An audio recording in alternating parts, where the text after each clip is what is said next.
Hey guys, welcome back to a brand new Ninjago video here on the channel. My name is TannerFishies. In today's video, we are going to be discussing episode 15 of Ninjago Dragons Rising Season 1, entitled They Call It Doom. Now with that being said, this video will contain spoilers for the episode at hand, you have been warned, and my goal for today's video is to simply give my thoughts and opinions surrounding this episode. We will talk about the good and the bad, and finally towards the very end of the video, I will give the episode a score out of 10 according to my own opinion. So right off the bat, this episode is pretty chaotic in the best way possible. It's kind of like a mashup of all of the storylines that we've seen prior. So Kai and Wildfire, Nia and Sora, Lloyd and Aaron. All of these storylines get attention in this episode, and they're kind of fighting for screen time. More on that later, though. But overall, I loved seeing where these characters are following where we saw them previously. For Kai and Wildfire, we see more growth between them as characters, and the end of their story was interesting to say the least. Though that's probably the most uninteresting part of the entire episode for me.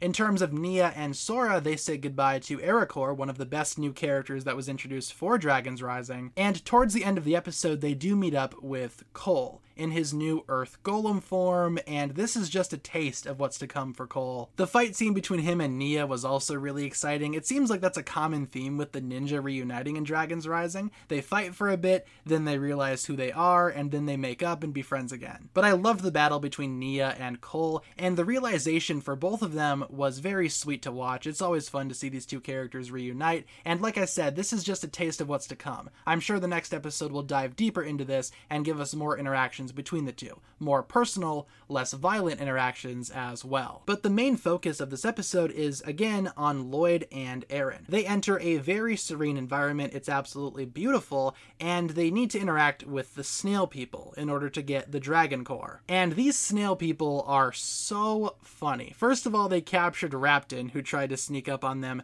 and steal the core prior, and they straight up say they're gonna kill this guy. And that's why I love these guys so much. They are so surprisingly cynical, they are super funny to watch and listen to. These guys might just be my new favorite characters of Dragons Rising, and combined with their design, they are wildly entertaining to watch. And obviously with Lloyd being Lloyd, he wants to save Raptin, so they send him through a death maze or something, and it's just full of salt because salt is toxic to snails, but not to humans, etc, etc. And I love that whole sequence. For some people it might be annoying, but I really enjoyed the snail people. I thought they were really funny. Like I said, surprisingly cynical as well. And with this episode being heavy in the Lloyd and Aaron department, these two are bonding even more, which is always fun to see. Also, like I said, this episode does feature a couple of hints towards future episodes. First of all, with the aforementioned Cole sequence at the end of the episode, but also with the administration showing up and stealing the dragon core away from Raptin. We saw that in a previous trailer, and we will see more of that in future episodes, but this episode dropping the breadcrumbs a little bit, I thought they handled that really well. In terms of the bad, I have a couple of notes here, but nothing too serious. First of all, with Raptin, it's kind of irritating, but not because of his personality, which I have been iffy on for the past couple of episodes, especially during part 1. But I found it pretty predictable because they make a big deal about Lloyd freeing him, and they go throughout this entire quest to free Raptin, and it's kind of a lot of work and a lot of screen time dedicated for ultimately nothing because, surprise, surprise, Raptin gets freed and immediately betrays them.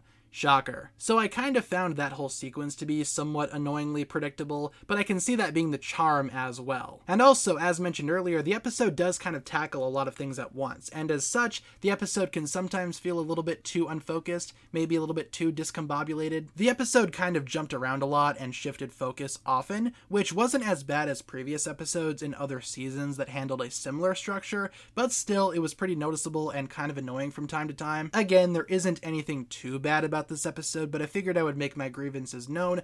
What little grievances I actually had. This episode is pretty good overall. In fact, I'm going to give this episode a 9 out of 10 for everything that I listed in my review. Pretty good episode, I'd say. Just a couple of minor things here and there that kind of bugged me, but overall, very good episode overall. And with that being said, guys, that'll pretty much wrap it up for my thoughts here. Thank you so much for watching. In the meantime, let your comments be known down below. What did you think about this episode? And hopefully you enjoyed my review. If you guys enjoyed this one, feel free to like and subscribe, do all that fun stuff, and I will talk to you guys again very soon.